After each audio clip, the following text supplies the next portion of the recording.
이건 절대 있을 수 없는 일입니다. 이스라엘 최고 고고학자가 손을 떨었습니다. 3000년 전 히브리어로 새겨진 예언 한 줄, 빛은 동방의 끝에서 일어나리라. 수천 년간 학계는 비웃었습니다. 신화라고, 미친 소리라고. 그 문장을 진지하게 다룬 학자는 커리어를 잃었습니다. 그리고 마침내 한국의 유적지에서 발견됐습니다. 햇빛이 바위를 정확히 23.5도로 스치는 순간에만 드러나는 글자, 히브리어였습니다.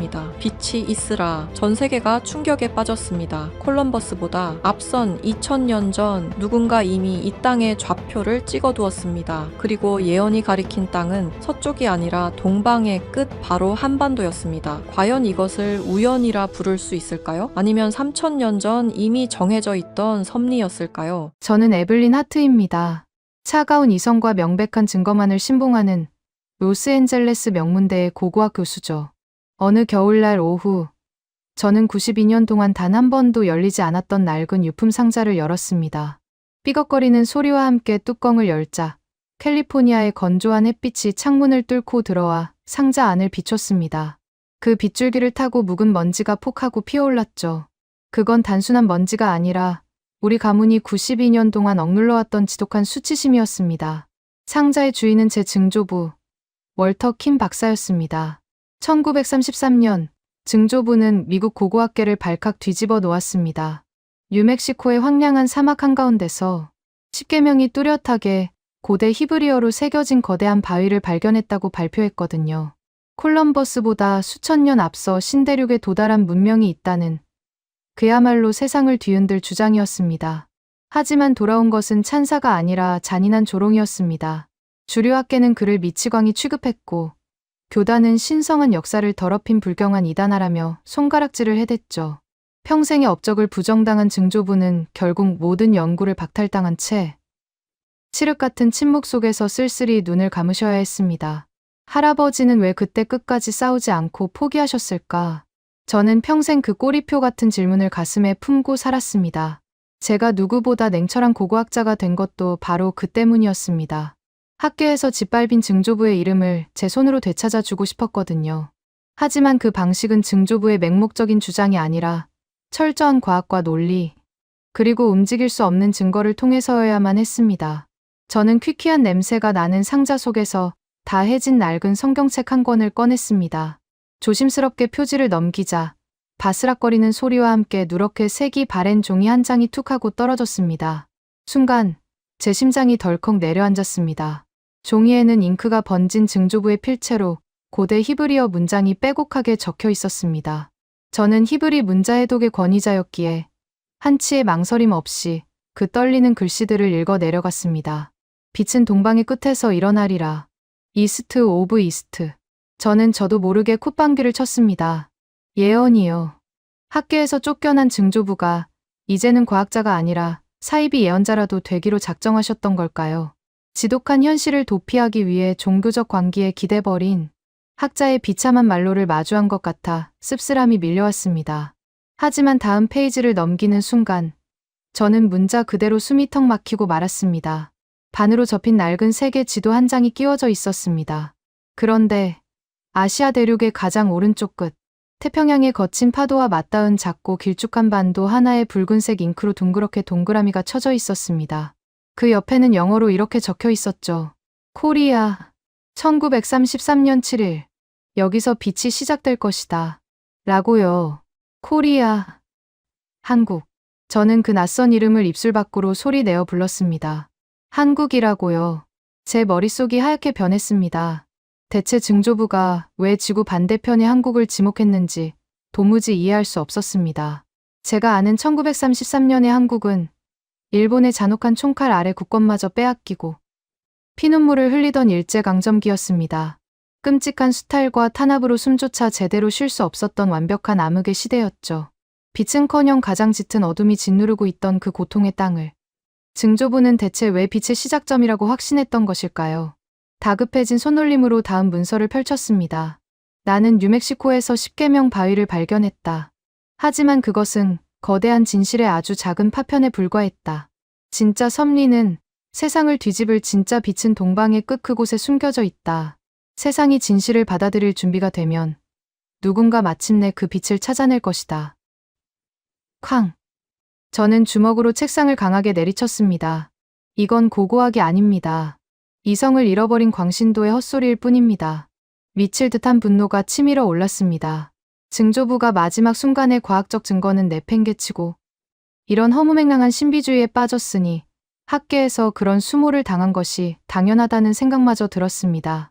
하지만 화를 내면서도 제 시선은 자꾸만 지도의 붉은 동그라미로 빨려 들어갔습니다. 한국. 도대체 왜 하필 한국이었을까요? 저는 홀린 듯이 랩탑을 켜고 검색창에 한국, 히브리어, 고대 예언이라는 단어들을 미친 듯이 조합해 검색했습니다. 결과는 뻔했습니다. 과학적 근거나 고고학적 발굴 기록은 단 한 줄도 없었습니다. 몇몇 종교 단체들이 한국을 동방의 빛이라며 끼워 맞춘 근거 없는 신앙 사이트들이 전부였죠. 그럼 그렇지. 역시 늙은 학자의 비참한 망상이었어. 저는 미련 없이 문서를 덮어버리려 했습니다. 바로 그때였습니다. 문서의 가장 마지막 페이지 오른쪽 구석에 바늘로 찌른 듯 작고 은밀하게 적힌 글씨가 제 눈동자에 꽂혔습니다. 경주. 빛의 재단. 경주. 저는 그 단어를 다시 한번 천천히 읽어내렸습니다. 한국에 실존하는 구체적인 도시 이름이었습니다. 증조부는 그저 막연하게 동방을 부르짖은 것이 아니었습니다. 정확한 물리적 좌표와 지명까지 남겨놓았던 겁니다. 이것은 더 이상 단순한 종교적 예언이 아니었습니다. 탐사를 위한 고고학적 기록이었습니다. 제 가슴이 미친 듯이 쿵쾅거리기 시작했습니다. 만약, 정말 아주 만약에 증조부가 단순히 환상을 본 것이 아니라면, 어쩌면 그 낯선 땅에 정말 무언가 실존하는 것이라면, 아니야. 그럴 리가 없어. 아시아의 작은 반도의 히브리어 유적이라니, 말도 안 되는 소리야. 하지만 저는 본능에 이끌려가는 고고학자였습니다. 분명한 좌표가 주어졌다면 내 두 눈으로 직접 확인하고 파헤쳐야만 했습니다. 증조부의 억울함을 풀어주기 위해서가 아니었습니다. 그가 남긴 이 미친 기록들을 과학의 이름으로 철저하게 박살내고 제 단단한 이성의 세계를 증명하기 위해서라도 가야만 했습니다. 저는 곧장 휴대폰을 들어 항공권 검색 사이트를 열었습니다. 로스앤젤레스에서 서울의 인천공항까지 13시간, 그리고 서울에서 경주까지 고속 기차로 2시간. 좋아. 가보는 거야. 저는 차갑게 중얼거렸습니다. 증조부가 남긴 이 끔찍한 오답 노트를 제가 직접 한국에 가서 완벽하게 찢어버리겠습니다. 출발 전날 밤, 저는 경주 지역의 고대 유적 연구자를 수소문했고 수십 년간 남산 일대에 버려진 유적을 끈질기게 추적해온 윤채린 박사라는 이름을 찾아냈습니다. 그녀에게 짧은 이메일을 보냈고 간결한 답장이 돌아왔습니다. 오십시오. 기다리고 있었습니다. 라고요. 그렇게 저는 한국행을 결심했습니다. 서양 지식인의 거만한 냉소와 과학적 우월감이라는 튼튼한 갑옷을 온몸에 두른 채로요. 분명 빛이 아니라 어리석은 어둠을 증명하러 가는 통쾌한 길이 될 것이라 확신했습니다. 하지만 비행기 창밖을 바라보며 미소 짓던 저는 결코 알지 못했습니다. 제가 당당하게 밟으러 가는 그 작은 땅이 사실은 제 평생의 모든 믿음을 산산조각 낼 거대한 진실의 화약고였다는 사실을요. 기나긴 13시간의 비행 끝에 마침내 인천국제공항에 발을 내디뎠을 때 저는 좁은 좌석에 갇혀 있느라 이미 지칠 대로 지쳐 있었습니다. 자동문이 열리자 3월 초순에 한국이 뿜어내는 차갑고 습한 겨울 끝자락의 바람이 제 뺨을 사정없이 때렸습니다. 공항 밖으로 나서자 회색빛 하늘 아래로 거대한 간판들이 어지럽게 널려 있었습니다. 한글. 저는 그 문자를 단 하나도 읽을 수 없었습니다. 직선과 동그라미로 이루어진 그 기하학적인 글자들은 마치 저를 밀어내는 차가운 암호처럼 느껴졌습니다. 모방과 상징의 나라. 제가 한국에 대해 알고 있는 얄팍한 지식의 전부였습니다. 눈부시게 빠른 속도로 발전한 나라, 반도체와 스마트폰 같은 기술은 세계 최고를 다투지만 깊은 역사의 순결함은 없을 것이라 단정 지었던 곳. 고대 유적이라고 해봤자 이집트의 거대한 피라미드나 중국의 자금성에 비하면 보잘것없는 조잡한 그늘 아래에 있을 것이라 생각했습니다. 이런 차가운 콘크리트와 유리의 도시에서 수천 년 전의 빛을 찾는다고 저는 코끝을 찡그리며 픽하고 비웃음을 흘렸습니다. 그리고 서울역으로 향하는 택시 뒷좌석에 거만하게 기대앉았습니다. 차창 밖으로 스쳐가는 끝없는 아파트 숲을 보며 며칠 뒤면 이 시시한 해프닝을 끝내고 내 아늑한 캘리포니아의 연구실로 돌아갈 것이라 굳게 믿었습니다. 하지만 택시가 매연을 뿜으며 고속도로를 달리는 동안 천년의 비밀을 품은 경주의 깊은 산과 검은 바위들이 이미 제 오만한 숨통을 서서히 조여오고 있었다는 것을 저는 꿈에도 몰랐습니다. 서울역에서 출발한 고속열차가 미끄러지듯 삭막한 도심을 빠져나갔습니다. 저는 푹신한 특실 좌석에 깊숙이 몸을 파묻은 채 차가운 유리창 너머로 빠르게 스쳐 지나가는 바깥 풍경을 응시했습니다. 하늘을 찌를 듯 솟아오른 잿빛 아파트 숲이 점차 자취를 감추고 머지않아 앙상한 겨울 나무들이 빼곡하게 들어찬 거대한 산맥과 얼어붙은 들판이 시야를 가득 채우기 시작했습니다. 무르 위에는 증조부의 낡은 가죽 수첩이 놓여 있었습니다. 한국으로 오는 13시간의 비행 내내, 그리고 이 기차 안에서도 저는 수십 번이나 그 알량한 기록들을 뜯어보고 또 뜯어보았습니다. 아무리 들여다보아도 논리적인 연결고리라고는 단 하나도 찾아볼 수 없는 완벽하게 미쳐버린 노인의 비참한 일기장에 불과했습니다. 예의, 오르, 빛이 있으라. 이 고대 히브리어 문장이 아시아의 작은 변방 국가, 그것도 일제강점기라는 암흑의 시대에 어떻게 존재할 수 있단 말입니까? 저는 콧방귀를 뀌며 수첩을 가방 깊숙한 곳에 쑤셔 넣었습니다. 며칠 뒤면 이 우스꽝스러운 해프닝을 끝내고 캘리포니아의 따뜻한 햇살이 내리쬐는 제 완벽한 연구실로 돌아가 동료들에게 통쾌한 무용담을 들려줄 생각뿐이었습니다. 2시간 남짓 달렸을까요? 기차가 천천히 속도를 줄이며 안내 방송이 흘러나왔습니다. 천년 고도 경주에 도착했다는 알림이었습니다. 플랫폼에 발을 내디딘 순간 저는 서울과는 완전히 다른 이질적인 공기를 느꼈습니다. 서울의 바람이 날카로운 유리 조각처럼 차갑고 공격적이었다면 이곳 경주의 바람은 어딘가 묵직하고 깊은 습기를 머금은 채 조용히 제 옷깃을 파고들었습니다. 역사를 빠져나와 택시에 오르자 창밖으로 펼쳐진 풍경이 제 시선을 단숨에 사로잡았습니다. 거대한 고층 빌딩은 온데간데 없고 야트막한 건물들 사이로 거대한 초록색 언덕들이 마치 잠든 거대한 짐승의 등허리처럼 도시 곳곳에 불쑥불쑥 솟아 있었습니다. 고대 신라 왕들의 무덤이라는 고분군이었습니다. 죽은 자의 거대한 무덤과 산 자의 평범한 일상이 아무런 경계 없이 뒤섞여 있는 기묘한 도시. 겉으로는 조용하고 평화로워 보였지만 땅속 깊은 곳에서부터 수천 년의 억눌린 시간들이 낮게 으르렁거리는 듯한 묘한 압도감이 느껴졌습니다. 하지만 저는 애써 고개를 저으며 얄팍한 우월감을 다잡았습니다. 무덤의 크기가 크다고 해서 역사의 깊이까지 깊은 것은 아니라고 속으로 비아냥거리면서요. 저는 미리 약속을 잡아둔 윤채린 박사를 만나기 위해 시내 중심가에 위치한 작은 연구소 건물로 향했습니다. 그녀는 경주 일대에 버려진 고대 유적들을 수십 년간 끈질기게 추적해온 이 지역에서는 꽤나 이름이 알려진 학자였습니다. 연구소 문을 열고 들어가자 오래된 책 냄새와 은은한 녹차 향이 훅 끼쳐왔습니다. 에블린 하트 교수님 맞으시죠? 먼 길 오시느라 고생 많으셨습니다. 책더미 사이에서 한 여성이 걸어 나왔습니다. 단정하게 하나로 묶은 흑발에 화장기 없는 맑은 얼굴. 그리고 은퇴 안경 너머로 빛나는 칠흑처럼 검고 깊은 눈동자. 그녀가 바로 윤채린이었습니다. 세계적인 명성을 가진 서구의 대학 교수 앞에서도 그녀의 태도에는 한치의 주눅, 들미나 과장된 친절이 없었습니다.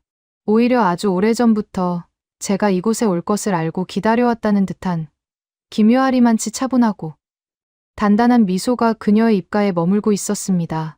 저는 형식적인 악수를 나눈 뒤 가방에서 증조부의 문서 사본을 꺼내 탁자 위에 신경질적으로 던지듯 올려놓았습니다. 서로는 생략하죠. 윤 박사님.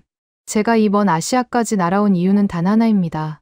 제 증조부가 남긴 이 터무니없는 기록이 완벽한 허구라는 것을 이곳 경주에서 제 두 눈으로 직접 확인하고 학술적으로 영원히 폐기 처분하기 위해서입니다.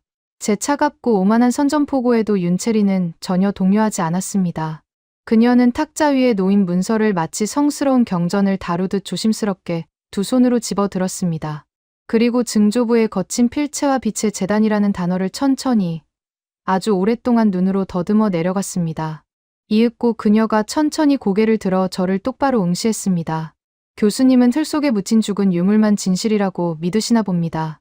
하지만 가장 위대한 진실은 때로는 돌 위에 새겨진 채 오직 그것을 볼 준비가 된 자에게만 빛의 형태로 스스로를 드러내기도 합니다. 말장난은 사양하겠습니다. 저는 과학자입니다. 태양의 각도와 빛이 어쩌고 하는 종교적 신비주의는 제 연구실 쓰레기통에나 어울리는 이야기군요. 그 빛의 재단이라는 곳, 당장 안내해 주시죠.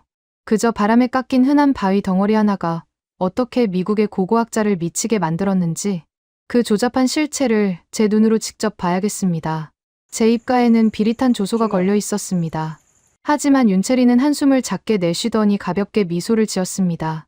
그 미소는 저를 향한 비웃음이 아니라 불쌍한 길, 잃은 어린아이를 바라보는 듯한 깊은 연민이 섞여 있어 오히려 제 자존심을 심하게 긁어놓았습니다. 지금 당장은 가셔도 아무것도 볼 수 없습니다. 빚재단은 교수님의 이성적인 스케줄에 맞춰서 문을 열어주지 않으니까요. 무슨 뜻이죠? 그 바위에 새겨진 문자는 철저한 어둠과 태양이 깨어나는 찰나의 순간이 교차할 때만 그 모습을 드러냅니다.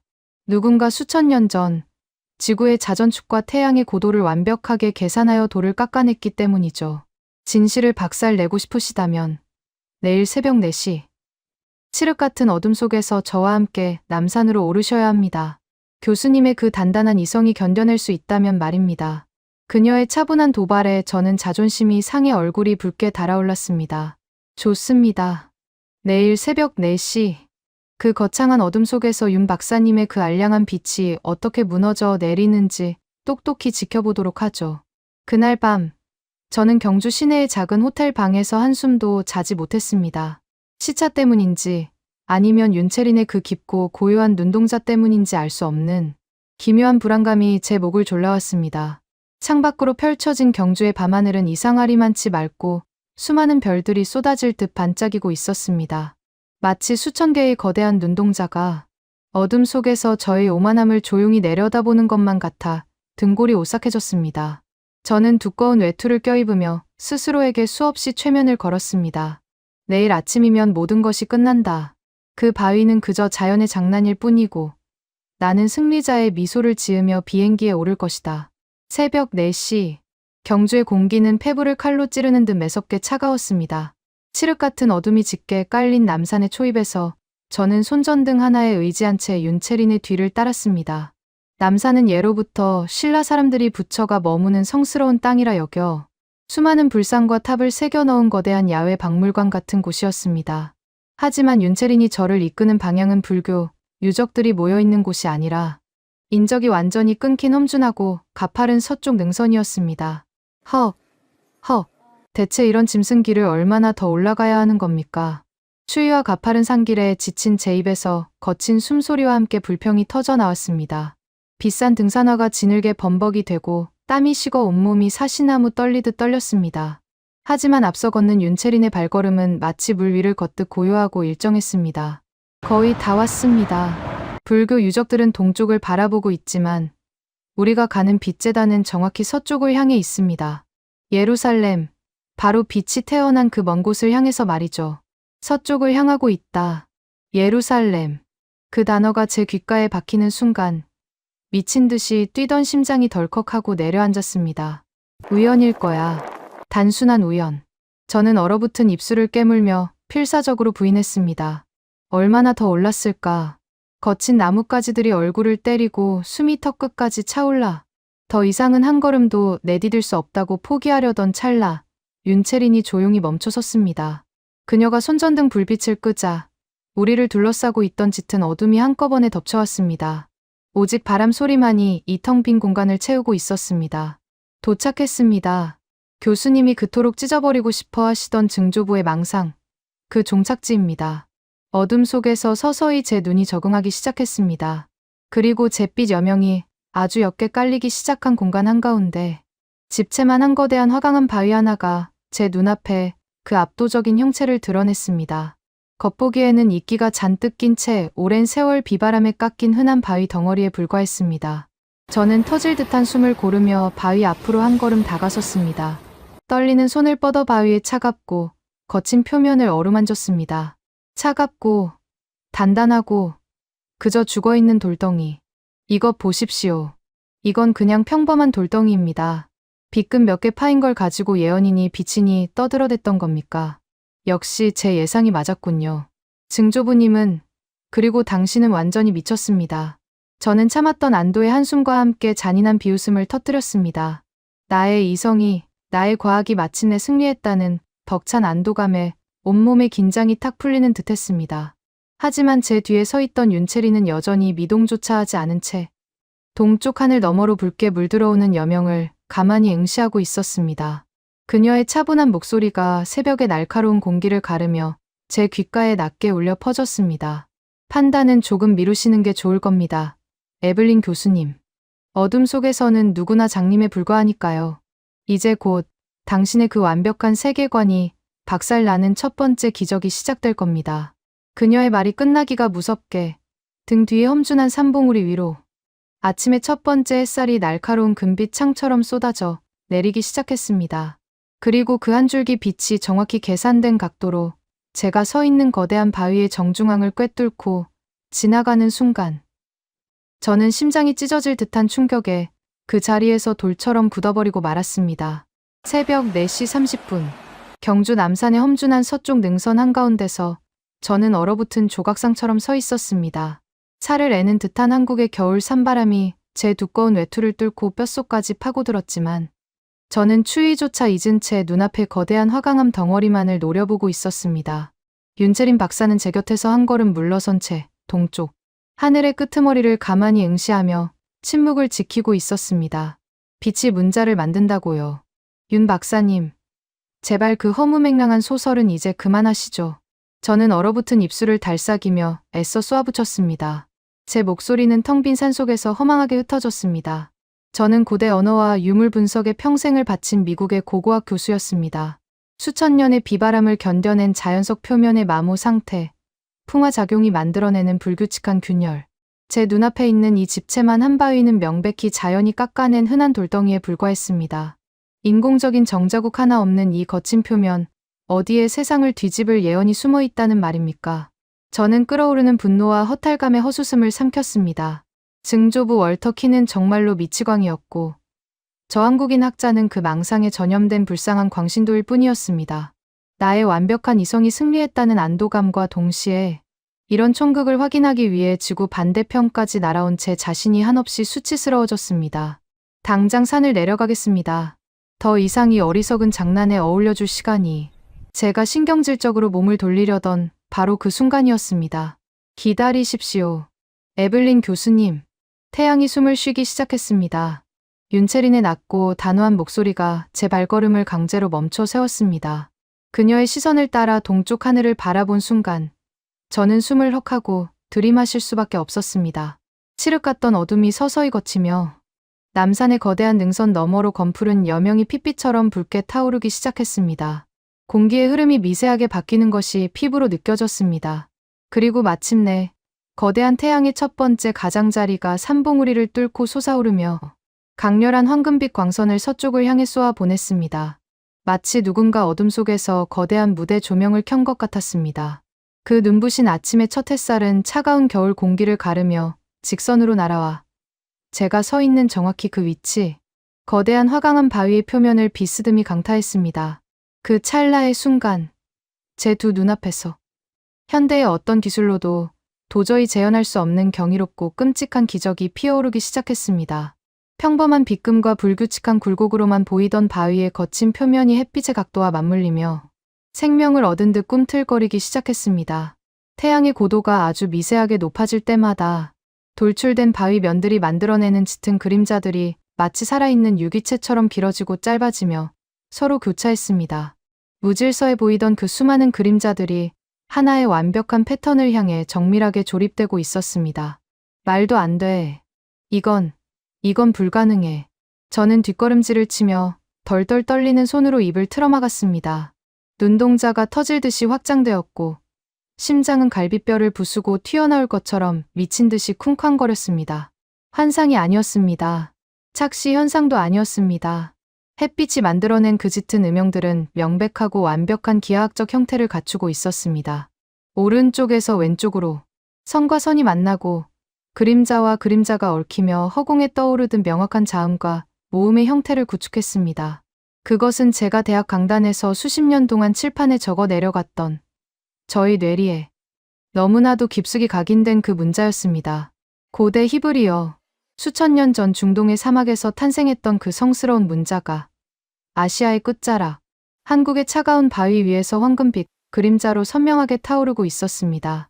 첫 번째 글자인 요드가 형태를 갖추었습니다. 이어서 헤이, 그리고 바브. 저는 숨을 쉬는 방법조차 잊어버린 채 마비된 사람처럼 바위를 향해 한 걸음씩 다가갔습니다. 떨리는 무릎을 간신히 지탱하며 그 거대한 그림자 문자들을 소리 내어 읽어 내려가기 시작했습니다. 제 목소리는 짐승의 울음소리처럼 처절하게 갈라져 있었습니다. 예이, 오르, 예이, 오르, 빛이 있으라. 창세기 1장 3절. 조물주가 칠흑 같은 혼돈 속에서 세상을 향해 내뱉은 첫 번째 명령. 그 위대하고 거대한 창조의 선언이 이 낯선 동방의 산꼭대기에 완벽한 히브리어로 선명하게 새겨져 있었습니다. 제 머릿속을 지탱하고 있던 이성과 논리의 거대한 댐이 단숨에 무너져 내렸습니다. 방사성 탄소 연대 측정, 지층의 배열, 문헌의 교차 검증. 제가 평생토록 맹신해왔던 그 알량한 과학적 잣대들이 이 거대한 기적 앞에서 먼지처럼 부서져 내렸습니다. 이것은 단순히 글자를 파낸 것이 아닙니다. 지구의 자전축이 기울어진 각도, 특정 계절과 날짜에 태양이 떠오르는 정확한 궤적, 그리고 빛이 화강한 표면에 부딪혔을 때 발생하는 난반사와 그림자의 길이까지. 이 모든 천문학적, 수학적, 광학적 변수를 수천 년 전에 완벽하게 계산해 내지 않고서는 절대로 만들어낼 수 없는 초월적인 설계였습니다. 평소에는 그저 거친 자연석의 형태로 자신의 존재를 철저히 숨기고 있다가 오직 우주가 허락한 단 하나의 찰나에만 빛의 형태로 진실을 뱉어내는 완벽한 자물쇠. 이 설계는 현대의 정밀한 레이저 커팅 기술로도 완벽하게 모방하기 힘든 경이로운 것이었습니다. 인간의 기술력이 아닙니다. 인간의 지능으로는 감히 상상조차 할 수 없는 시공간을 초월한 누군가의 압도적인 섭리였습니다. 제 입에서 짐승의 신음 같은 비명이 터져 나왔습니다. 다리의 힘이 완전히 풀려버린 저는 거친 흙바닥 위로 털썩 무릎을 꿇고 말았습니다. 차가운 진흙이 제 바지를 적셨지만 그런 것을 신경 쓸 겨를이 없었습니다. 바위 위에서 일렁이는 황금빛 히브리어 문장 아래로 증조부. 월터 킨의 주름진 얼굴이 환영처럼 겹쳐 보였습니다. 그 암흑과 야만의 시대에 증조부는 뉴멕시코의 10계명 바위를 넘어 이 동방의 끝에서 발현하는 궁극의 진실을 혼자서 마주했던 것입니다. 세상 모든 학자들이 그를 정신병자라며 침을 뱉고 조롱할 때, 심지어 그의 핏줄인 저조차도 그를 수치스러운 가문의 오점이라며 평생을 경멸해왔을 때, 증조부는 이 엄청난 진실의 무게를 두 어깨에 짊어진 채 92해라는 끔찍한 시간 동안 칠흑 같은 고독 속에서 침묵으로 싸워왔던 것입니다. 세상이 준비되면 누군가 그 빛을 찾을 것이다. 수첩에 적혀있던 그 문장이 제 뇌리를 강하게 때렸습니다. 할아버지는 미친 것이 아니었습니다. 그는 인류 역사상 가장 위대한 진실을 목격한 선구자였고, 저는 그 진실의 끄트머리조차 이해하지 못한 채 거만하게 혀를 차던 어리석고 문먼 장님에 불과했습니다. 할아버지, 죄송해요. 제가 틀렸어요. 제가 다 틀렸어요. 눈물이 터져 나왔습니다. 평생 단 한 번도 남 앞에서 우는 모습을 보인 적 없던 차가운 얼음 같던 제가 낯선 한국의 산속에서 어린아이처럼 엉엉 소리 내어 울부짖고 있었습니다. 오만했던 과거에 대한 뼈저린 후회, 거대한 섭리 앞에서의 한없는 경외감, 그리고 증조부가 홀로 견뎌냈을 그 처절한 외로움이 거대한 해일이 되어 저를 집어삼켰습니다. 뜨거운 눈물이 뺨을 타고 흘러내려 꽁꽁 얼어붙은 흙바닥을 적셨습니다. 얼마나 오랫동안 무릎을 꿇고 오열했을까요? 제 어깨 위로 따뜻한 온기가 내려앉았습니다. 윤채린 박사였습니다. 그녀는 제 곁에 무릎을 꿇고 앉아 아무 말 없이 제 떨리는 어깨를 단단하게 감싸 안아주었습니다. 그녀의 맑고 깊은 눈동자에도 옅은 눈물이 맺혀 있었습니다. 승리자의 오만함 같은 것은 찾아볼 수 없었습니다. 그저 무거운 진실을 드디어 함께 짊어질 동반자를 맞이한 자의 깊은 안도감만이 서려 있었습니다. 이제 아시겠습니까? 에블린 교수님. 빛은 언제나 이곳에 존재했습니다. 다만 서구의 오만한 이성이 그 빛을 쳐다볼 용기가 없었을 뿐이죠. 윤채린의 차분한 목소리에 저는 고개를 끄덕였습니다. 눈물 범벅이 된 얼굴로 다시 바위를 올려다보았습니다. 태양이 하늘 높이 솟아오르며 빛의 각도가 달라지기 시작했습니다. 그러자 기적처럼 허공에 떠있던 짙은 그림자들이 서서히 흩어지며 히브리어 문장들은 마치 신기루처럼 스르륵 녹아내려 자취를 감추었습니다.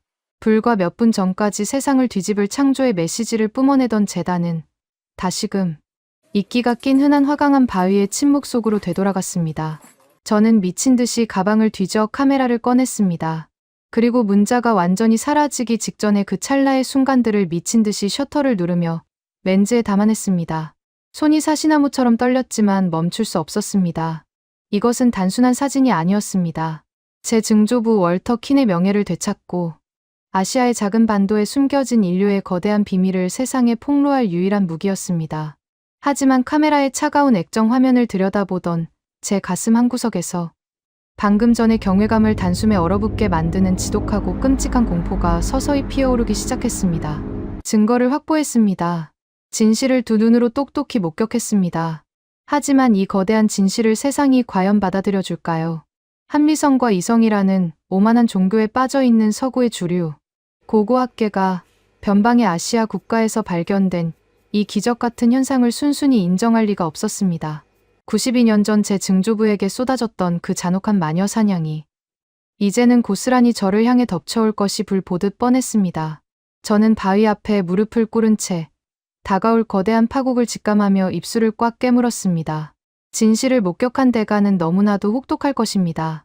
과연 저는 이 무거운 빛을 온 세상에 증명해낼 수 있을까요? 아니면 증조부처럼 미치광이로 몰려 철저한 파멸을 맞이하게 될까요? 태양이 완전히 떠오른 경주 남산의 아침 공기는 폭풍전야처럼 지독하게도 고요했습니다. 윤채린 박사와 저는 조용히 산을 내려오기 시작했습니다. 두 사람 모두 아무 말도 하지 않았습니다. 할 수 있는 말이 없었습니다. 경주 시내로 돌아오는 택시 안에서 저는 거칠고 차가운 바위 위에 일렁이던 그 황금빛 문자들을 머릿속에서 지울 수가 없었습니다. 서울로 향하는 열차에 오른 것은 그로부터 2시간 뒤였습니다. 경주 남산에서 서울로 돌아오는 고속열차 안에서 저는 미친 듯이 노트북 자판을 두드렸습니다. 제 손가락은 사시나무처럼 덜덜 떨리고 있었지만 머릿속은 그 어느 때보다 차갑고 명료하게 깨어 있었습니다.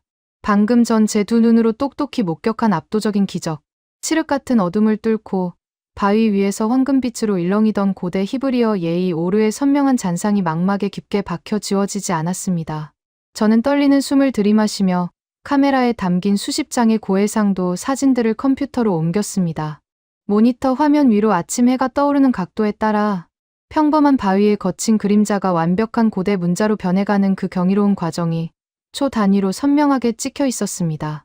호텔 방에 도착하자마자 외투를 벗을 새도 없이 저는 미국 고고학회의 핵심 권위자들, 제가 속한 로스앤젤레스 명문 대학의 학과장, 그리고 세계적인 학술지 편집장들에게 긴급 이메일을 작성하기 시작했습니다. 제목은 간결하지만 단호하게 적어 넣었습니다. 아시아 대륙 끝에서 발견된 고대 히브리 문명의 완벽한 물리적 증거. 보고서에는 제가 평생을 바쳐 깐깐하게 쌓아온 모든 학문적 명예와 이성을 걸었습니다. 화강암의 마모 상태, 태양의 환경과 자전축을 완벽하게 계산해 맨 고대인의 천문학적 지식, 그리고 현대의 정밀한 레이저 커팅 기술로도 완벽하게 모방하기 힘든 그림자의 기하학적 배열까지 고고학, 천문학, 광학을 아우르는 논리적인 교차 검증을 모두 마친 완벽한 논문이었습니다. 떨리는 검지 손가락으로 전송 버튼을 누르는 순간 심장이 갈비뼈를 부수고 나올 듯 쿵쾅거렸습니다. 이제 세상이 뒤집힐 것입니다. 증조부 월터 킨이 92해 동안 억울하게 뒤집었었던 그 끔찍한 오명이 씻겨 내려가고 인류의 굳건한 역사관이 송두리째 흔들릴 위대한 첫걸음이 바로 이곳 한국에서 시작되었다고 확신했습니다. 하지만 제 벅찬 기대가 처참한 절망의 나락으로 곤두박질 치는 데에는 채 하루가 걸리지 않았습니다. 다음 날 새벽, 쉴 새 없이 울려대는 휴대폰 진동 소리에 화들짝 놀라 눈을 떴습니다. 발신자는 저희 대학의 학과장이었습니다. 에블린, 지금 당장 그 미친 보고서들을 휴지통에 처박고 공식적으로 철회한다고 발표해. 자네 단단히 미쳤군. 수화기 너머로 들려오는 그의 목소리는 차갑게 얼어붙어 있었습니다. 경이로움에 찬 찬사나 학자로서의 호기심은 단 1%도 섞여 있지 않았습니다. 그것은 명백한 경멸이자 불쾌함이었습니다. 사진 조작 기술이 꽤나 훌륭하더군. 하지만 이런 조잡한 종교적 사기극에 우리 대학의 거룩한 이름을 끌어들이다니. 제정신이야. 그 증조부의 그 증손녀라더니 킨 가문의 그 끔찍한 망상병이 유전자 속에 깊이 박혀 유전이라도 된 건가. 조작이 아닙니다. 제 평생의 학문적 양심을 걸고 말씀드립니다. 태양의 각도가 만들어내는 완벽한 물리적 현상이라고요. 제발 제 사진의 메타데이터와 그림자의 굴절률을 확인해 보십시오. 제가 핏대를 세우며 필사적으로 항변했지만 그는 냉혹하고 신경질적으로 제 말을 잘라버렸습니다. 아시아의 작은 변방 국가관광청에서 돈이라도 두둑하게 받은 건가? 아니면 낯선 동양의 사이비 종교 단체에 세뇌라도 당한 거야. 당장 귀국해서 징계위원회에 회부될 준비나 해. 자네의 교수직은 이걸로 끝이야. 일방적으로 통화가 끊겼습니다. 뚜뚜거리는 건조한 기계음만이 차가운 호텔방을 섬뜩하게 채웠습니다. 머리를 세게 얻어맞은 것처럼 눈앞이 아득해졌습니다. 재앙은 거기서 끝이 아니었습니다. 제가 보낸 이메일과 사진들은 학계 내부의 조롱거리를 넘어 순식간에 언론으로 유출되어 버렸습니다. 떨리는 손으로 노트북을 열고 인터넷 뉴스 창을 띄운 순간 저는 숨이 턱 막혀 침대 아래로 주저앉고 말았습니다. 미국 최고의 실증주의 고고학자, 아시아에서 사이비 종교의 함정에 빠지다. 한국의 얄팍한 관광 마케팅에 노란한 서구, 지식인의 끔찍한 몰락, 증조부의 망상을 쫓아 한국으로 간 학자, 조작된 바위 사진으로 학계를 기만하다. 헤드라인들은 하나같이 날카로운 비수처럼 제 가슴 한가운데를 찌르고 들어왔습니다.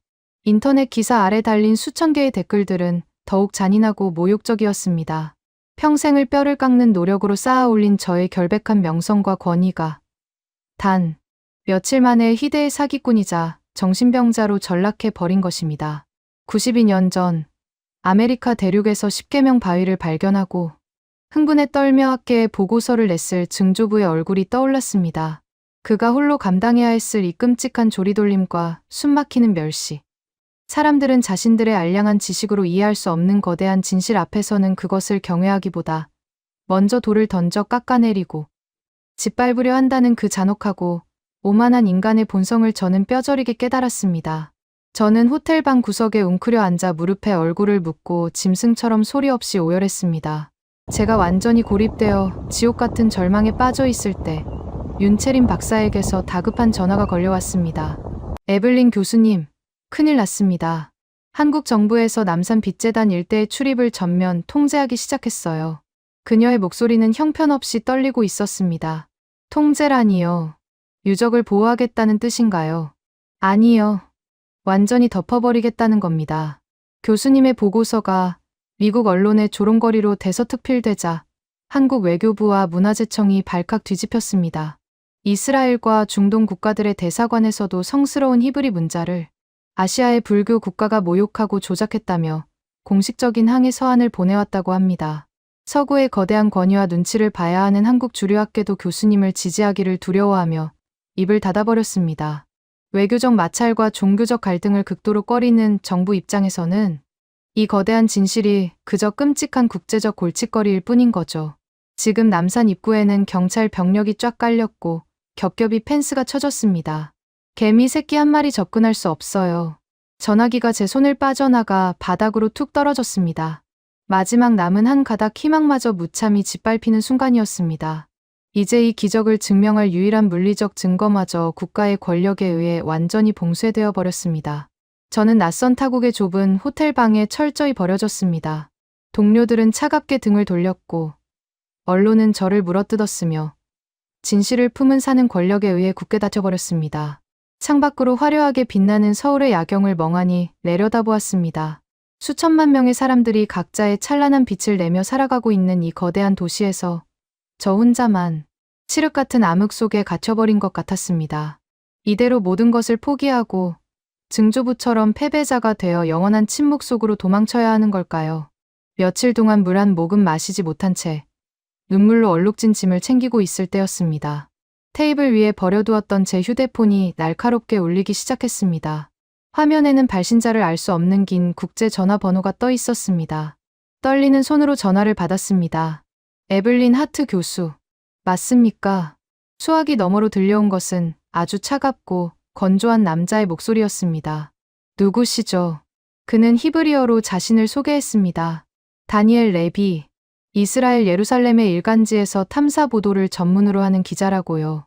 당신이 퍼뜨린 그 불경하고 조잡한 사기극을 전 세계에 낱낱이 고발하기 위해 지금 한국행 비행기에 오르는 길이라고 했습니다.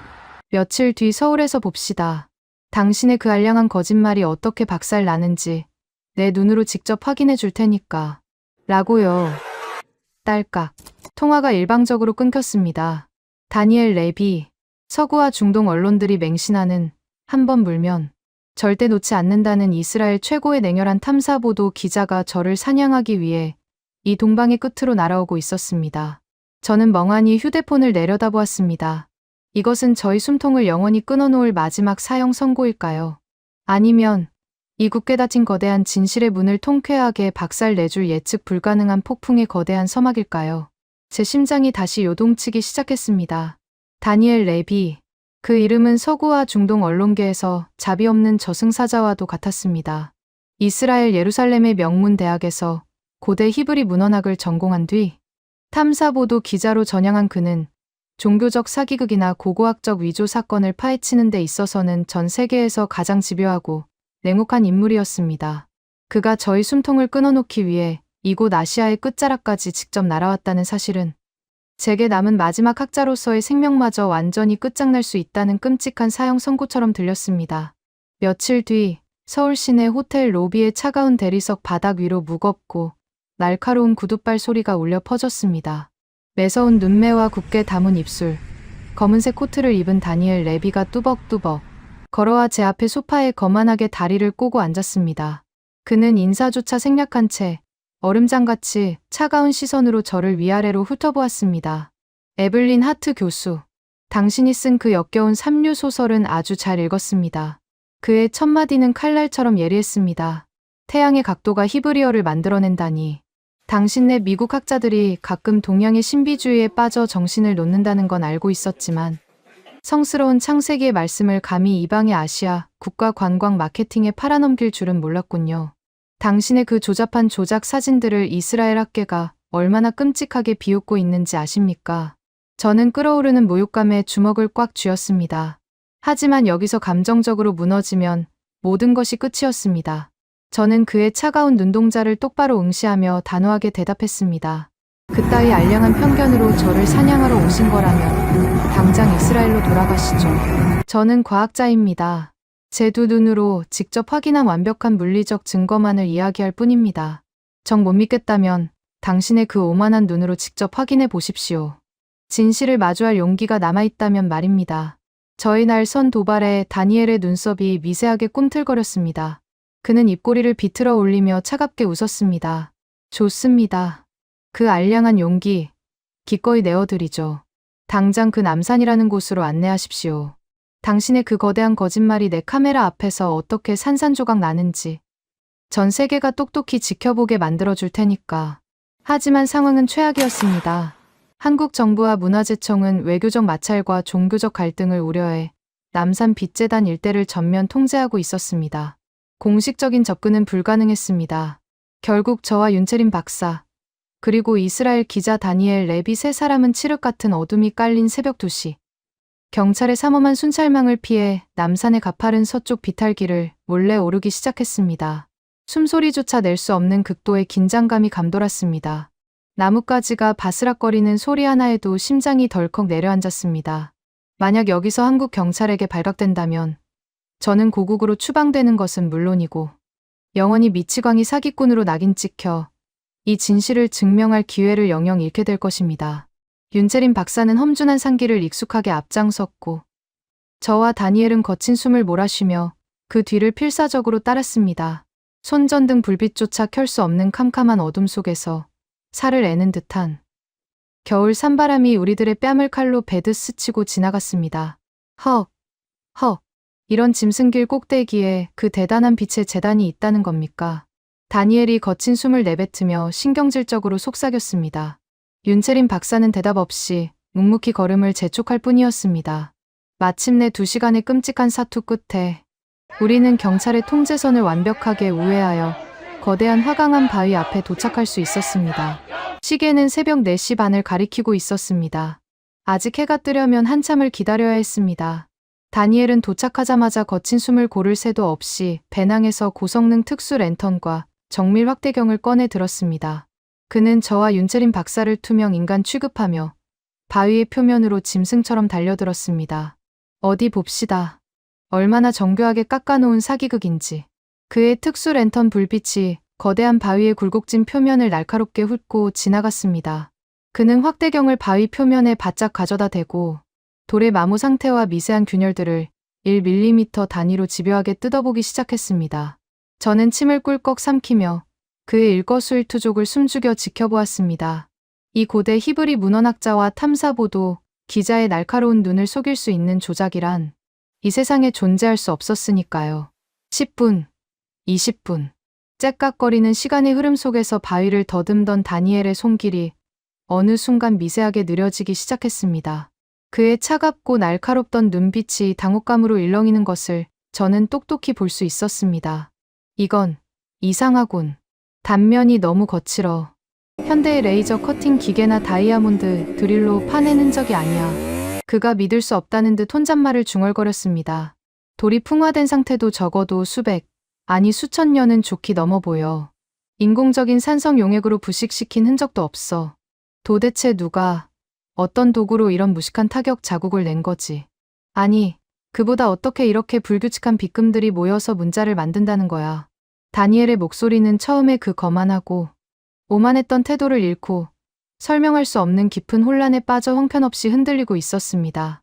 그는 믿고 있던 이성과 현실의 괴리 앞에서 극심한 혼란을 겪고 있었습니다. 저는 얼어붙은 입술을 달싹이며 조용히 말했습니다. 제가 이메일에 썼던 그대로입니다. 레비 기자님, 인간의 기술이 아닙니다. 이 바위는 그저 거대한 섭리를 담아내기 위한 차가운 도화지에 불과합니다. 진짜 붓을 쥐고 있는 것은 바로 저 하늘의 태양이니까요. 제 말이 끝나기가 무섭게 동쪽 하늘의 가장자리가 핏빛으로 검붉게 타오르기 시작했습니다. 밤새 우리를 짓누르던 무거운 어둠이 서서히 걷히고 여명이 밝아오며 공기의 흐름이 완전히 뒤바뀌었습니다. 윤채린 박사가 조용히 다니엘의 어깨를 잡으며 뒤로 한 걸음 물러나게 했습니다. 기자님, 이제 직접 당신의 두 눈으로 확인하실 시간입니다. 수천 년 동안 당신들을 기다려온 이 동방의 기적을요. 다니엘은 숨조차 쉬지 못하고 바위와 동쪽 하늘을 번갈아 바라보았습니다. 마침내 남산의 거대한 능선 너머로 눈부신 아침의 첫 햇살이 폭발하듯 솟아올랐습니다. 황금빛 광선이 날카로운 창처럼 어둠을 뚫고 날아와 다니엘의 어깨 너머로 바위의 정중앙을 강타했습니다. 바로 그 순간이었습니다. 다니엘이 렌즈를 들이대고 긁어보며 비웃었던 그 평범하고 거친 바위의 굴곡들이 햇빛의 각도와 교차하며 짙고 선명한 그림자를 토해내기 시작했습니다. 아무런 의미가 없어 보이던 돌출부와 함몰된 균열들이 빛을 만나자 완벽한 기하학적 형태의 퍼즐로 변신했습니다. 오른쪽에서 왼쪽으로 선과 선이 연결되고 그림자가 짙어지며 허공에 떠오르듯 거대한 글자들을 구축했습니다. 요드, 헤이, 바브. 다니엘 레비가 평생을 바쳐 연구하고 매일같이 기도문으로 외웠던 그의 모국어이자 성스러운 언어. 고대 히브리어가 아시아의 작은 국가 한국의 산꼭대기에서 완벽한 형태로 타오르고 있었습니다. 예이, 오르, 빛이 있으라. 다니엘의 입에서 영혼이 빠져나가는 듯한 쉰 목소리가 새어나왔습니다. 세상에, 오, 신이시여, 자비로운 신이시여. 이게 도대체 어떻게, 그토록 오만하고 냉혹했던 이스라엘 최고의 기자가, 서구 언론의 권위를 상징하던 그 단단한 남자가 마치 벼락을 맞은 사람처럼 그 자리에 털썩 무릎을 꿇고 말았습니다. 쿵 하는 소리와 함께 그의 무릎이 차가운 흙바닥에 부딪혔지만 그는 고통조차 느끼지 못하는 듯했습니다. 그의 두 손은 사시나무처럼 덜덜 떨리고 있었고 그의 날카롭던 눈동자에서는 뜨거운 눈물이 쉴 새 없이 쏟아져 내려 차가운 한국의 흙바닥을 적셨습니다. 그것은 완벽한 굴복이었습니다. 수천 년 동안 자신들만이 선택받은 민족이며 성경의 무대라고 굳게 믿어왔던 중동과 서구의 그 알량하고 거만한 우월감이 변방이라 무시했던 이 조그만 동방의 나라, 대한민국 앞에서 철저하게 깨지고 박살나는 경이로운 순간이었습니다. 인류 문명의 진정한 기원과 섭리가 바로 이곳 한반도에 숨겨져 있었다는 압도적인 진실이 눈앞에 펼쳐지는 순간, 다니엘 레비는 오열하며 바위를 향해 깊이 고개를 숙였습니다. 한참을 짐승처럼 소리내어 울던 다니엘은 이내 미친 사람처럼 허겁지겁 가방을 뒤져 최신형 방송용 카메라와 마이크를 꺼내 들었습니다. 그는 아직 눈물 자국이 선명하게 남은 얼굴로 카메라 렌즈를 정면으로 응시했습니다. 그리고 이스라엘과 전 세계 언론을 향해 송출될 녹화 버튼을 3개 눌렀습니다. 그의 목소리는 떨렸지만 그 어느 때보다 비장하고 확신에 차 있었습니다. 전 세계의 시청자 여러분, 그리고 저를 아는 모든 동료 기자 여러분. 저는 이스라엘의 탐사보도 기자 다니엘 레비입니다. 저는 지금 조작된 사기극을 고발하기 위해 이 아시아의 한국이라는 나라에 와 있습니다. 하지만 제가 오늘 이 새벽 한국의 산속에서 목격한 것은 사기극이 아닙니다. 그는 카메라를 돌려 햇빛과 그림자가 만들어낸 완벽한 히브리어 문장, 예의 오르를 화면 가득 담아냈습니다. 이것은 진실입니다. 인간의 얄팍한 기술로 흉내낼 수 없는 신의 섭리이자 고대 문명의 완벽한 설계입니다. 우리 서구학계와 언론은 지독한 오만함에 빠져 가장 위대한 기적을 사기꾼으로 몰아조롱했습니다. 에블린 하트 교수의 논문은 완벽한 사실입니다. 창세기의 가장 성스러운 예언은 중동이 아니라 바로 이곳 동방의 끝, 대한민국에 수천 년 동안 살아 숨쉬고 있었습니다. 제가, 이 다니엘 레비가 제 모든 명예와 목숨을 걸고 이 진실의 증인이 되겠습니다. 그의 피를 토하는 듯한 양심선언이 차가운 산 공기를 가르며 울려 퍼졌습니다. 저는 터져나오는 눈물을 삼키며 두 손으로 얼굴을 감쌌습니다. 92년. 증조부 월터 키니 학계에서 쫓겨난 지 무려 92년 만에 마침내 서구의 권위가 스스로 무릎을 꿇고 진실을 시인하는 통쾌하고도 벅찬 카타르시스가 온몸의 혈관을 타고 뜨겁게 요동쳤습니다. 하지만 저는 아직 몰랐습니다. 다니엘의 눈물의 영상이 전 세계 인터넷망을 타고 바이럴처럼 폭발적으로 퍼져나가기 시작한 그 시각, 태양의 궤적을 철저하게 계산해낸 이 거대한 바위가 품고 있는 기적은 이것이 끝이 아니라는 사실을요. 우주의 시계는 만물이 겨울잠에서 깨어난다는 동양의 위대한 절기, 입춘의 정확한 태양각을 향해일 뿐 1초 숨 가쁘게 달려가고 있었습니다. 빛의 재단이 품고 있던 가장 깊고 은밀한 우리 대한민국의 핏빛 역사가 새겨진 두 번째, 끔찍한 암호가 열릴 시간이 시시각각 다가오고 있었던 것입니다. 다니엘 레비 기자가 남산의 차가운 흙바닥에 무릎을 꿇고 오열하며 촬영한 그 15분짜리 영상은 이스라엘 최대 일간지의 메인 서버를 통해 전 세계로 송출되었습니다.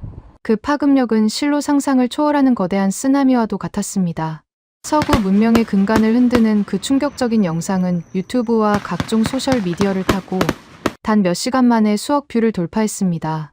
조작이라고 비웃던 유럽과 미국의 저명한 고고학자들, 저를 미치광이 사기꾼으로 몰아갔던 저희 대학의 학과장, 그리고 오만한 잣대로 저를 난도질했던 전 세계의 주류 언론들은 그 압도적인 진실의 무게 앞에 꿀 먹은 벙어리처럼 입을 다물어버렸습니다. 히브리 문헌학의 최고 권위자이자 가장 냉혹한 탐사보도, 기자인 다니엘 레비가 자신의 모든 커리어와 목숨을 걸고 증언한 완벽한 팩트였기 때문입니다. 전 세계가 발칵 뒤집혔습니다. 이스라엘 정부는 즉각 공식 성명을 내고 동방의 작은 나라 한국에 숨겨진 거대한 섭리의 경위를 표했습니다. 외교적 마찰을 우려해 남산을 겹겹이 봉쇄했던 한국 정부와 문화재청 역시 패닉에 빠졌습니다. 그들은 자신들이 통제하고 억압하려 했던 그 거친 바위 덩어리가 전 세계 수십억 명의 성지이자 인류 역사의 비밀을 푼 가장 위대한 국가적 보물이라는 사실을 뒤늦게 깨닫고 경악을 금치 못했습니다. 경찰의 통제선은 하룻밤 사이에 유적을 보호하는 거대한 바리케이드로 바뀌었고 전 세계 유력 언론사의 취재진들이 앞다투어 한국행 비행기에 몸을 싣고 인천공항으로 쏟아져 들어오기 시작했습니다.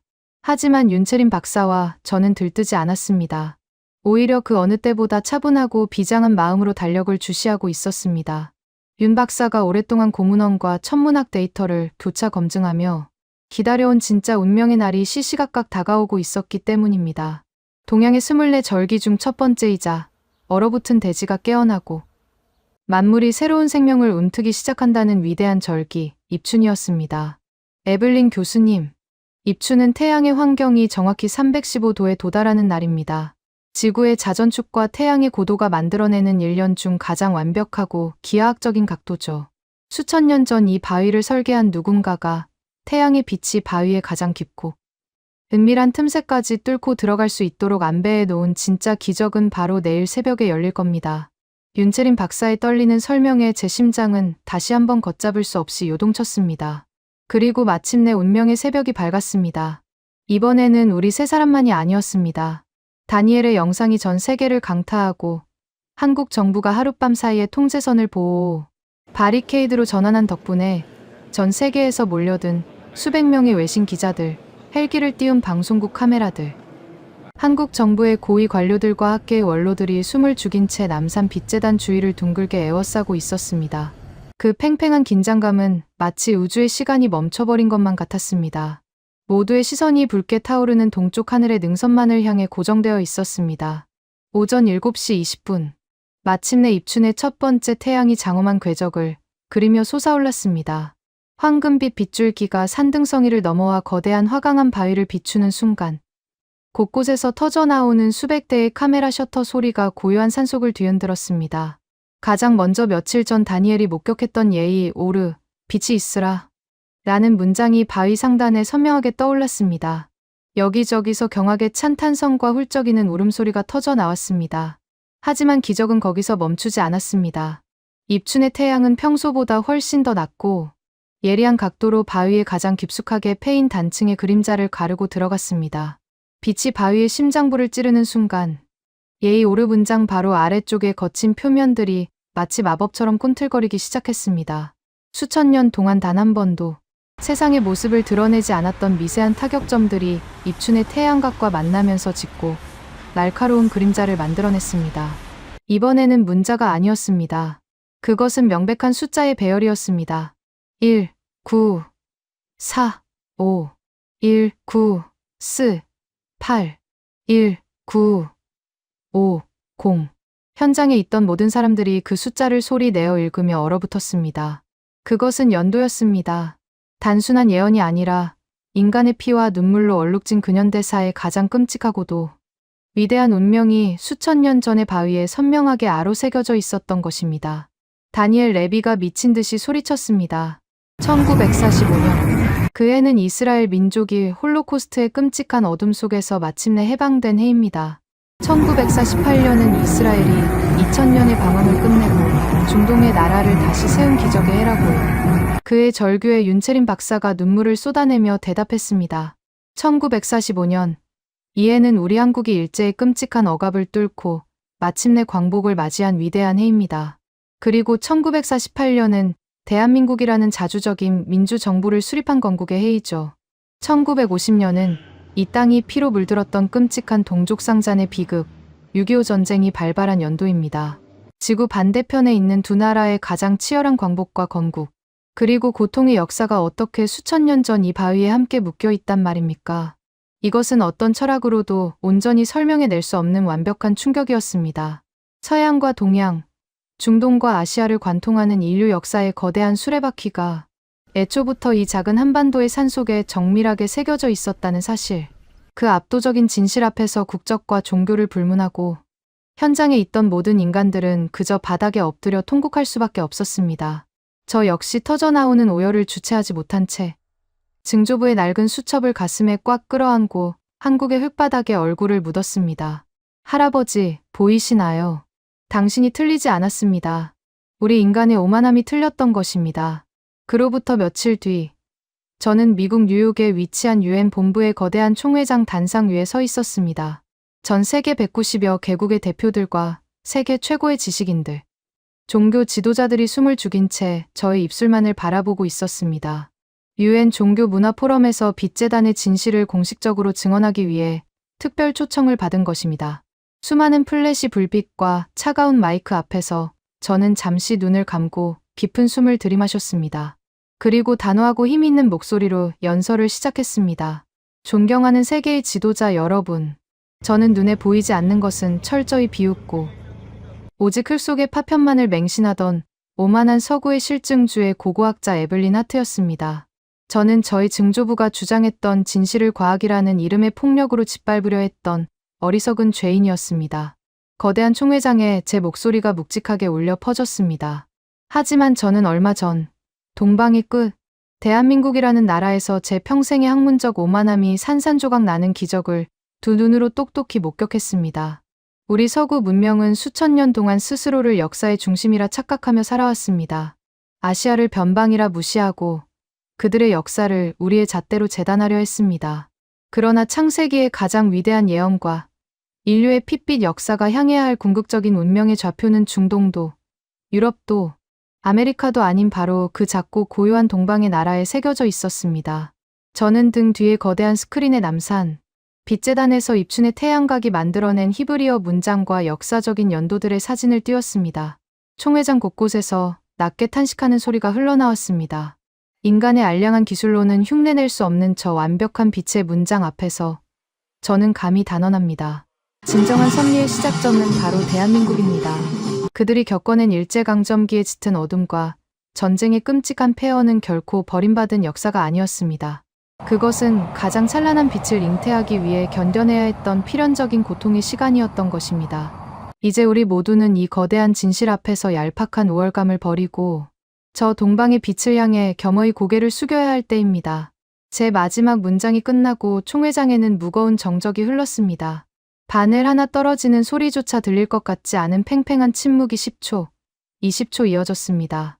과연 이 오만한 세계의 지배자들이 제 증언을 받아들일 것인가? 제 손에 차가운 땀이 배어나왔습니다. 바로 그때였습니다. 맨 앞줄에 앉아있던 이스라엘 대사가 천천히 자리에서 일어났습니다. 그는 굳은 표정으로 저와 스크린을 번갈아 보더니 두 손을 들어 올려 천천히, 그리고 아주 무겁게 박수를 치기 시작했습니다. 짝, 짝, 짝. 그 단단한 마찰음이 신호탄이 되었습니다. 이어서 미국 대사가 일어났고 영국의 고고학 회장이 일어났으며 아랍 국가의 대표들이 자리에서 박차고 일어났습니다. 순식간에 수천 명의 사람들이 모두 자리에서 일어나 거대한 기립박수를 쏟아내기 시작했습니다. 그것은 단순한 찬사가 아니었습니다. 수천 년 동안 겹겹이 쌓여온 서구, 문명의 지독한 오만함이 무너져 내리고 진정한 진실의 발원지인 대한민국을 향해 전 세계가 완벽하게 굴복하고 맹세하는 역사적인 항복 선언이었습니다. 귀가 터질 듯한 거대한 박수 소리 한가운데서 저는 쏟아지는 눈물을 주체하지 못한 채 허공을 향해 환하게 미소 지었습니다. 92년에 억울했던 족쇄가 마침내 완전히 풀려나는 순간 제 가슴 속에서 그 어떤 과학적 공식으로도 계산할 수 없는 폭발적인 카타르시스가 뜨겁게 요동치고 있었습니다. UN 포럼의 기립 박수가 끝난 뒤 저희 삶은 그야말로 180도 뒤집혔습니다. 저를 미치광이 사기꾼이라며 징계위원회에 회부하려 했던 로스앤젤레스 대학의 학과장은 하루에 수십 통씩 이메일을 보내며 제발 학교로 돌아와 달라고 애원했습니다. 종신 교수직은 물론이고 백지수표에 가까운 막대한 연구비까지 약속하며 저희 귀환을 간청했죠. 하버드와 옥스퍼드 등 세계 유수의 명문 대학들과 연구소들에서도 앞다투어 저를 모셔가기 위한 거에게 러브콜을 쏟아냈습니다. 미국의 주요 언론들은 저를 핍박받던 진실을 세상에 알린 세기의 영웅으로 치켜세우며 연일 대문짝만한 기사를 쏟아냈습니다. 제가 그토록 원하고 갈망했던 학문적 권위, 그리고 증조부 월터 킨의 완전한 명예 회복, 제 인생의 모든 목적이 완벽하게 달성된 순간이었습니다. 뉴욕의 최고급 호텔 펜트하우스에서 화려한 야경을 내려다보며 저는 탁자 위에 수북하게 쌓인 세계 각국 대학들의 임용 제안서들을 가만히 응시했습니다. 펜을 들어 그중 가장 조건이 좋은 계약서에 사인만 하면 저는 남은 평생을 서구학계의 정점에 군림하며 그 어떤 학자도 누려보지 못한 엄청난 부와 명예를 누릴 수 있었습니다. 하지만 제 마음속 한구석에는 묘하게도 찬바람이 불고 있었습니다. 이 화려하고 차가운 빌딩 숲, 오만하고 위선적인 서구의 공기가 견딜 수 없이 숨막히게 느껴졌습니다. 눈을 감으면 뉴욕의 화려한 네온사인 대신 칠흑 같은 어둠 속에서 저를 안아주던 한국 남산의 그 묵직하고 따뜻한 바람 소리가 귓가를 맴돌았습니다. 제 머릿속은 수백만 달러의 연구비가 아니라 1945년, 1948년, 1950년이라는 피 묻은 역사의 숫자들이 새겨져 있던 그 거칠고 투박한 화강한 바위의 온기로 가득 차 있었습니다. 나는 더 이상 예전의 에블린 하트가 아니야. 저는 조용히 중얼거리며 탁자 위에 놓인 수십 장의 제안서들을 모두 쓰레기통에 쓸어 담았습니다. 단 한치의 망설임도 후회도 없었습니다. 저는 즉시 항공권을 예약하고 짐을 꾸렸습니다. 나의 영광을 찬양하는 위선적인 이방의 땅을 떠나 나의 영혼을 완벽하게 부수고 새롭게 잉태시켜준 진실의 땅, 나의 새로운 집을 향해 돌아갈 시간이었습니다. 저는 인천국제공항의 입국장에 다시 발을 내디뎠습니다. 불과 보름 전, 거만한 냉소와 우월감으로 무장한 채? 이 공항을 빠져나갔던 오만한 서구, 고고학자는 이제 흔적조차 남아있지 않았습니다. 입국장 게이트가 열리고 저 멀리서 환하게 웃으며 손을 흔드는 윤채린 박사의 모습이 보였습니다. 저는 짐 카트를 팽개치고 달려가 그녀를 깊게 끌어안았습니다. 말은 필요 없었습니다. 진실을 목격하고 수호해낸 동지로서의 뜨거운 연대감이 핏줄을 타고 흐르는 듯했습니다. 돌아오실 줄 알았습니다. 세계 최고의 스타가 되셨는데 이 좁고 복잡한 한국이 답답하지 않으시겠습니까? 윤 박사가 장난기 어린 목소리로 물었습니다. 저는 활짝 웃으며 고개를 가로저었습니다. 좁다니요. 이곳은 온 우주의 시간이 시작되고 맞춰지는 가장 거대하고 위대한 땅인거려. 저는 방금 전 서울대학교 역사학부의 교수직 수락 이메일을 보냈습니다. 저는 이제 서구학계의 권력자가 아니라 이 동방의 위대한 역사를 발굴하고 지켜내는 수호자로 남을 겁니다. 제 폭탄 선언에 윤 박사의 눈이 커다랗게 변했지만 이내 그녀의 맑은 눈동자에 벅찬 감동의 눈물이 차올랐습니다. 며칠 뒤 저는 서울대학교에서의 첫 출근을 앞두고 윤 박사와 함께 다시 경주 남산을 찾았습니다. 이제 빛재단 일대는 대한민국 국가 지정 최고 등급의 문화재 구역으로 선포되어 철저한 보호를 받고 있었습니다. 산길을 오르는 동안 마주치는 한국의 등산객들은 저를 알아보고 환한 미소로 고개를 숙여 감사의 인사를 전했습니다. 그들의 따뜻하고 정겨운 눈빛 속에서 저는 이 나라 사람들이 겪어온 수많은 시련과 그것을 이겨낸 질긴 생명력을 온전히 느낄 수 있었습니다. 빛재단의 통제선 앞에 서서 거대한 화강암 바위를 가만히 올려다보았습니다. 대낮의 환한 태양 아래서 바위는 그저 평범하고 투박한 돌덩이의 모습으로 조용히 침묵하고 있었습니다. 하지만 저는 압니다. 저 단단한 돌덩이의 심장부에는 인류의 시작과 끝을 관통하는 거대한 빛의 언어가 뜨겁게 용솟음치고 있다는 것을요. 저는 가방에서 증조부 월터 킨의 낡은 가죽 수첩을 꺼내 바위 위에 가만히 올려놓았습니다. 92년이라는 기나긴 세월 동안 대서양과 태평양을 건너 지독한 조롱과 멸시를 견뎌내며 마침내 이 진실의 재단 앞에 도달한 위대한 유산이었습니다. 할아버지, 당신이 시작한 이 외롭고 고통스러웠던 여정을 제가 이곳 한국에서 끝맺었습니다. 하지만 이것은 끝이 아니라 새로운 시작입니다. 당신이 지켜내려 했던 그 위대한 진실의 불씨를 이제 제가 이 땅의 사람들과 함께 영원히 지켜나가겠습니다. 바람이 불어와 제 머리카락을 부드럽게 흩뜨렸습니다. 마치 증조부의 따뜻한 손길이 제 어깨를 토닥여주는 것만 같았습니다. 저는 깊은 숨을 들이마시며 남산 아래로 끝없이 펼쳐진 경주 시내, 그리고 저 멀리 한반도의 땅끝을 향해 시선을 던졌습니다. 이 작은 나라가 짊어지고 온 수천 년의 역사, 수많은 외세의 침략과 참혹한 전쟁 속에서도 결코 무너지지 않고 버텨낸 것은 어쩌면 이 땅 깊숙한 곳에 인류를 구원할 마지막 진실의 빛이 숨겨져 있었기 때문일지도 모릅니다. 세상의 모든 오만함이 꺾이고 어둠이 가장 짙어질 때 결국 세상을 깨우는 진짜 빛은 이 동방의 끝에서 시작될 것입니다. 저는 한국의 하늘을 올려다보며 환하게 미소 지었습니다. 차가운 이성과 메마른 과학만을 좇던 제가 마침내 발견한 진짜 삶의 해답이 이곳에 있었습니다. 나는 이곳에 남을 것입니다. 영원토록 빛이 꺼지지 않을 위대한 운명의 땅, 나의 아름다운 집 대한민국에서 말입니다. 오늘의 이야기 어떻게 들으셨나요? 92년 학계에서 조롱당한 월터 킨의 기록 하나, 그리고 이스라엘 최고 탐사 기자가 한국의 흙바닥에 무릎 꿇기까지 걸린 시간 단 15분. 다니엘 레비는 카메라 앞에서 이렇게 말했습니다.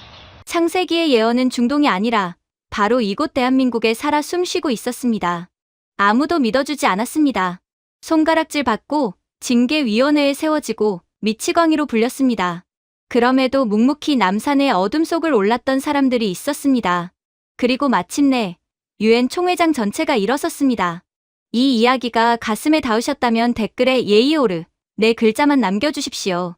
이 영상 하나를 공유하는 것이 아직 이 진실을 모르는 누군가에게 닿는 가장 조용하고 강력한 방법입니다. 빛은 언제나 이곳에 있었습니다.